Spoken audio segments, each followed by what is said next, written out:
Hello everyone, thanks for tuning into today's final video. Going to have a look at the weather for the 10 to 14 days for today's final video. Day 10 takes us to the 23rd of July, and we'll be able to extend out beyond that. We extend GFS and ECM ensembles, may run to around a couple of weeks. Have a look at CFS V2. Have a look at CFS V2 for August at the end of the video. I've got weeklies today, not sure what's happened, but no CFS weeklies today. Hopefully, we'll see.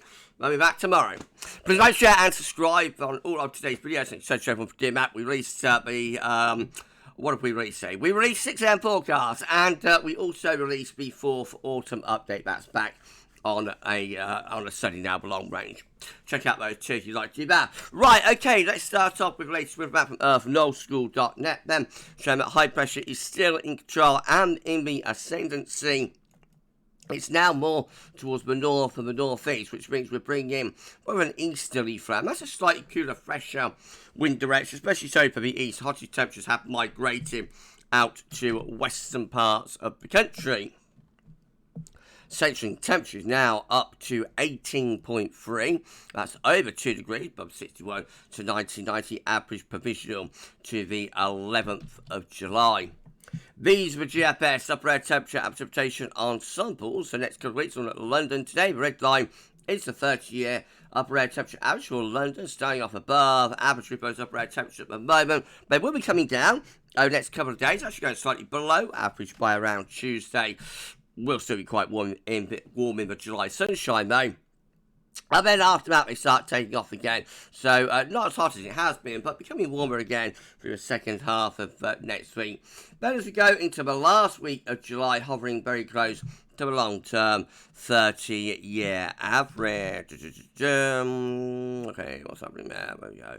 Hovering quite close to long-term 30-year average precipitation-wise. So, quite a bit of dry weather to come for the next day or so for London. Could be some showers as the temperature cools down Monday and Tuesday.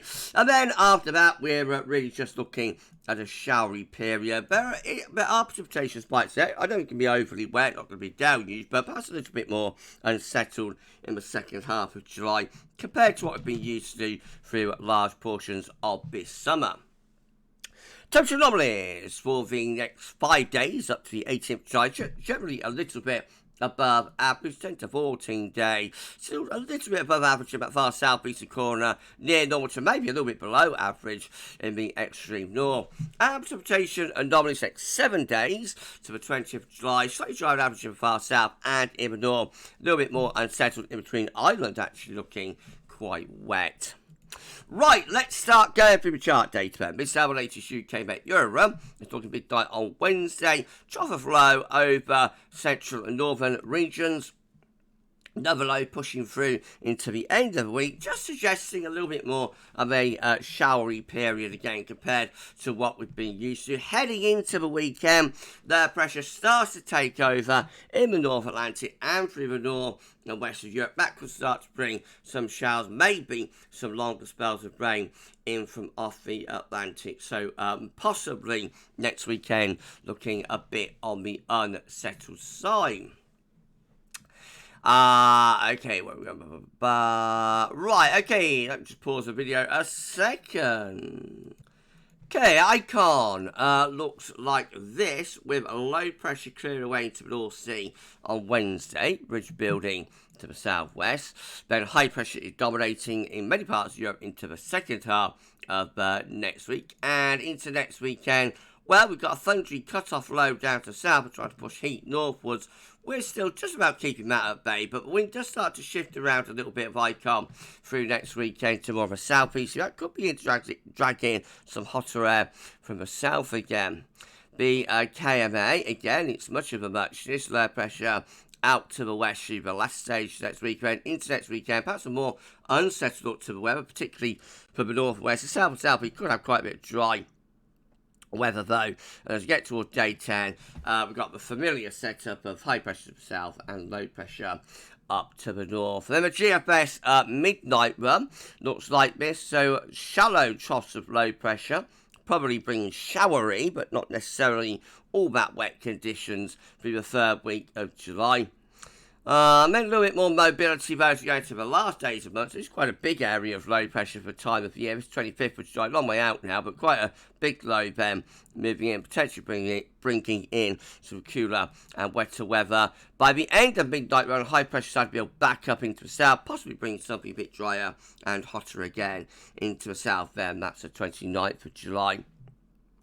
6 there by comparison. Again, shallow troughs bringing showery conditions really through the end of the weekend.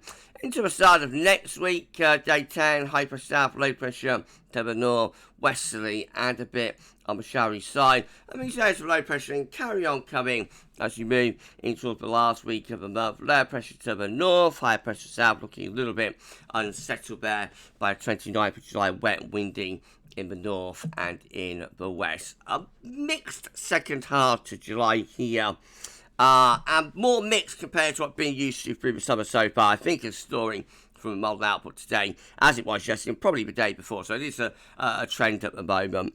Well, if you enjoyed the video, please like, share and subscribe. Thanks so much everyone for doing that, and drop a comment, let us know what you think about this and all of our videos and content. Don't forget to tell friends about GavsWeatherVids, get them to subscribe too.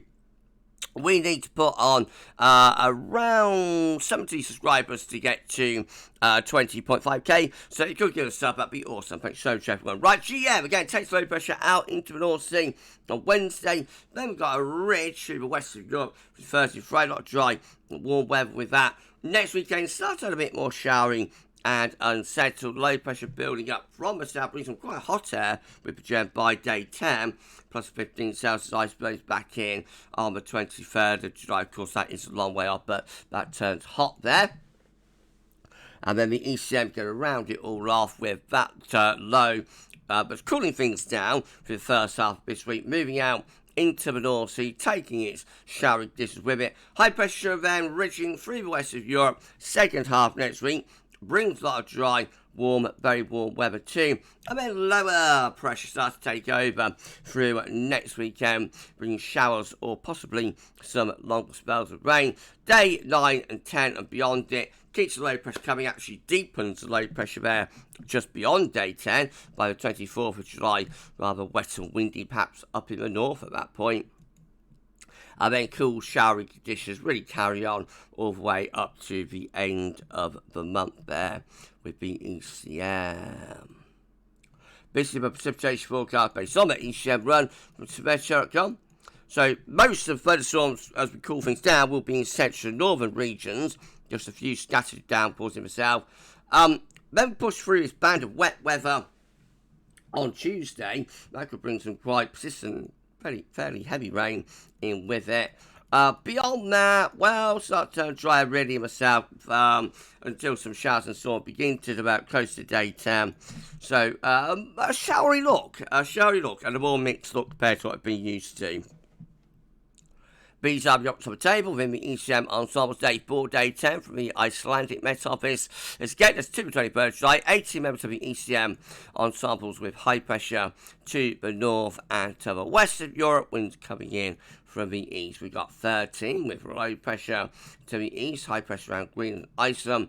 That brings the wind down from more of a northerly direction. We've got 11 low pressure right over top of the country, and we've got 9 low pressure over slightly to the south. Ridge up to the north. And then in 2 weeks' time, these are the options that we've got getting us to the 28th of July. 24 members of the ECM ensembles with low pressure to the northeast, high pressure out in the Atlantic, winds coming in from the northwest direction, rather cool and showery. Got 15 with high pressure ridging in from the Atlantic into northwest Europe, mostly dry and warm. And they've got 12 with low pressure to the northeast, high pressure to the northwest, bit showery, and that will bring the wind in from a cooler northwesterly direction. And then CFS V2 finally, again, we haven't got the weeklies. Unfortunately, they have not updated today so far, anyway. So hopefully we'll be able to bring you those tomorrow.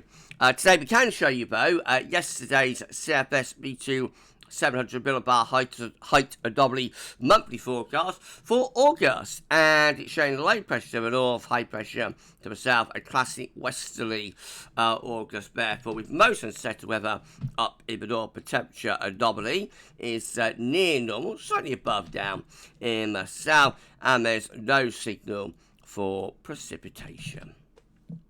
We'll see, and time will tell. Right, we're done. If you've enjoyed the video, please like, share, and subscribe. Make sure to everyone forward to you about. Drop a comment, let us know what you think about this and all of our videos, content, live streams, etc.